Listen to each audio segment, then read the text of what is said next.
I'm reading a book on attachment theory, and I just find it so incredibly mind-blowing and beautiful and just amazing that we can analyze our own psychology and kind of go in there and like pinpoint exactly what it is that we want to change, or like negative thought patterns in general, not just with attachment styles, but like it's so cool that we're able to just implement these things. And like in group therapy, this whole like, I mean, DBT, whatever, focusing on the dialectic, like being able to say, I can be alone and I can be happy. I can be successful and I can have no friends. And I feel like the thing is, when you start to actually kind of affirm it and understand things like that, you realize that it's true, and that things are a lot easier than, like, I tend to be a really fucking dramatic person. I don't know if you know. My head hurts. But I think that, like, sometimes you just need to kind of sit back and write things down and be like, it's okay. Like, I can get through whatever it is I'm going through. Like, whatever comes my way, I can get through it, and literally reshape your mindset. Because I think for a very long time, since I was in maybe like middle school, I've always said to myself, I'm a bad person. I'm just a bad person. I'm a bad person. Every single day I would remind myself basically that I'm a bad person. And that's clear, like, duh, that's low self-esteem. And it doesn't get you anywhere, and it's probably not necessarily true. I don't like kick homeless people in the face or like murder civilians. So I'm not really a bad person. I am a human being with flaws. I murder civilians in GTA 5. I am a human being who is flawed like everybody else, and that is okay. See how that just fucking blew your goddamn mind? Like, that's the shit that will make a difference, because it doesn't fucking do anything to shit on yourself. Even if you might be not the best person, whatever, just try to be better and don't shit on yourself, because that will do nothing. And you're probably not as bad as you think, and you're just shitting on yourself. You literally are. I just think it's very interesting how I can, like, I've learned so much about my anxiety. The past 2 years of my life have been the most transformative years thus far. Like, I feel like my life was incredibly static up until then, and then shit hit the fucking fan. Now it's like everything's all over the place, but now I'm kind of stabilizing and like working on myself, doing the healing, doing the work, and learning a shitload of things about myself and looking inward, which I have done before, but not in this way. And I'm only learning and understanding myself better and my anxiety. And when you're in tune with yourself, when you are, like, I've always been in tune with myself in other ways, but I think I am a self-aware person, but I think pinpointing my anxiety and really starting to understand it is what's benefiting me a lot, because then I can learn how to cope with it, how to get other people to understand how like why I am like this. And even in the book, I talking about like why am I like this? Why am I like this? Because my ancestors probably needed to have this heightened level of anxiety to survive. And we're not all that far off from our fucking ancestors. That's not all that long ago. The cavemen, you know, like, it's not all that long ago. And it's just something to take into account, is that it's a survival tactic. Like, whatever attachment style you have is just how you are biologically.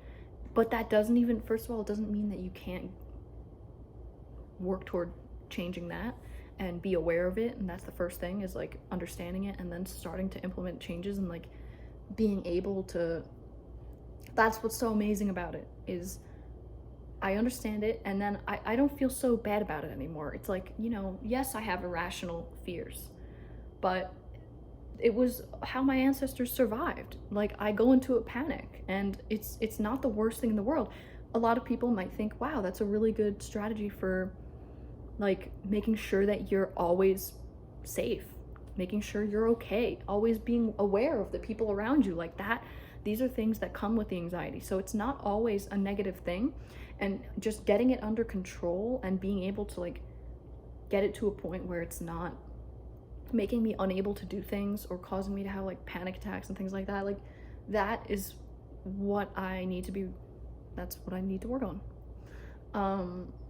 And reading a book like this is just so, it's just great because I am better learning to understand other people. It's called Attached, by the way. Not sponsored by these people, but it's a pretty, I think it kind of blew up in the past couple years. Like, a lot of people seem to know of it. People who are, I mean, people who are into psychology, or other people who have anxiety, probably.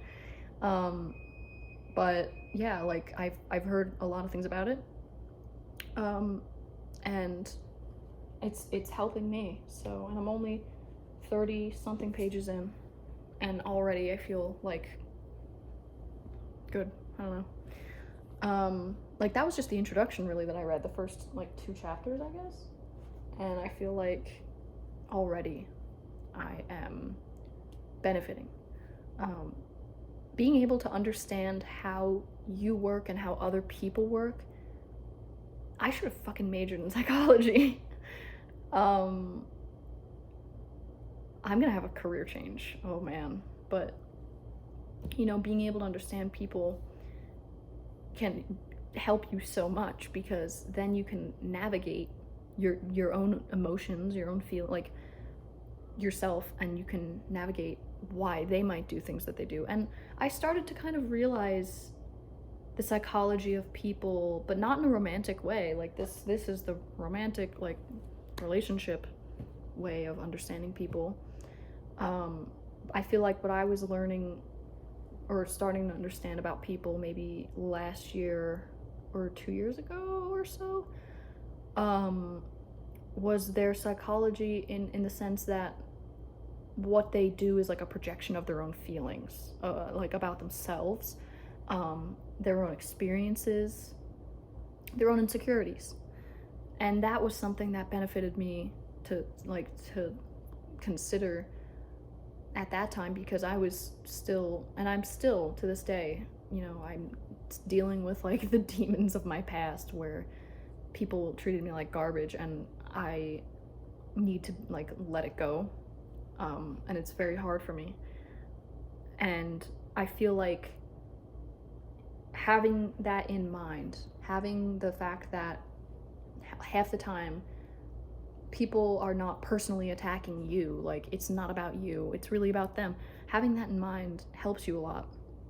I remember my mom used to be like, they're just jealous, like, when people would bully me, and I always was like, that's not fucking true, like, and I don't think you should bullshit your kid like that. No offense to my mom, but I love my parents, goddammit. Because it's not always true. Like, people aren't just jealous of you, but they might just be bullying you because they want to fit in with their peers and look cool, and they're insecure about themselves, and they're not happy with themselves, and they need to deflect the attention onto you. That's a much more reasonable explanation, because people who are secure in themselves don't feel the need to go out of their way to shit on other people. And that is a reasonable, like, conclusion to come to. So that, like, if I do have kids, I feel like I could teach them so much fucking shit like that could really help them. And even things about, like, I started reading a book. I have a problem where I don't finish things. I will get there. But I'm working on it.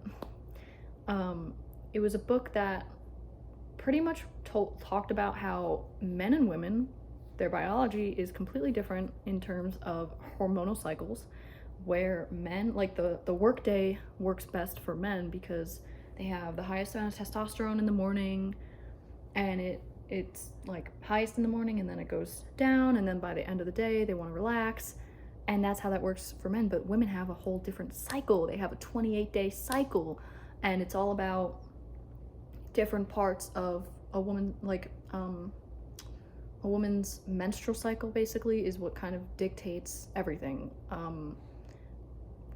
What there are 4 different stages. Man, I don't want to mess this up, but luteal, follicular, ovulating, and menstrual, whatever. Basically, like, I did not have that knowledge growing up. You like have certain levels of energy, and like when you're on your period, for instance, you're fucking exhausted. All you want to do is lie down and do nothing. It drains the shit like hell out of you. Your energy's just not there. And growing up, the book talks about almost utilizing your cycle in a way that can be actually beneficial to you because you plan around it. And like there are different times of the month that you'll be better at communicating with people, explaining things to people, and then other times where you'll be better at doing like strength gym workouts because you'll have more testosterone, so you'll build more muscle like right before your period. I think that this shit is fucking like, that is like revolutionary knowledge if you think about it, because you can plan your life around that, and you should, because that's how you get the most, like the optimal, you know, like performance out of yourself, you know what I mean? So I think that like, why the fuck don't we teach shit like that in school? Whatever, there's a lot of problems with the education system here, but like I feel so passionately about a lot of these things and mental health and being able to teach this shit to people, because this is knowledge that you can carry with you for your whole life that will do nothing but benefit you. So yeah. Oh my god. My neck. Oh! Yeah, I got my second vaccine yesterday. I don't give a fuck about the politics of this, so before anybody says anything, I was one of those people who was hesitant, and obviously because I just got my second fucking vaccine, and I think there's absolutely nothing wrong with that, and there's nothing wrong with being skeptical. Do I want to be put on a ventilator and die? Not really. Am I anti-vax? Absolutely fucking not. Like, look at the fact that people, you don't need to be getting polio, motherfucker. Just get fucking vaccinated, dumbass. Like, people like that are so goddamn stupid that there are little outbreaks of shit like that when there just doesn't need to be. Like, there's a fucking correlation here, you know? So I'm pretty sure I got it right after it was FDA approved, but I see nothing wrong with wanting what's best for you, and I just think that when people send me shit that's like, that's gonna change the DNA, have fun with that, it's gonna change your DNA, and then I literally Google it and immediately it gets fucking fact checked, like, you know, can you, and I'm not opposed to anything that is scientifically backed, like scholarly articles, like peer reviewed, you know, stuff that's actually real. Like I'm not closed-minded to anything, but I think a lot of people on both sides of this thing are so stupid, and that's just how it is with everything. Every political goddamn discussion, people on the left are stupid and people on the right are stupid. That's it. So I said in group therapy that they asked me what my wish to change the world was, like, what would I change? And I said, I just wish everybody would stop being so goddamn stupid. And she was just like, yeah, that's not gonna happen. And I was like, well, that's why it's a wish. I can only dream. I'm gonna go take a bath, and then I might read another chapter of this bad boy. But yeah, I hope I educated you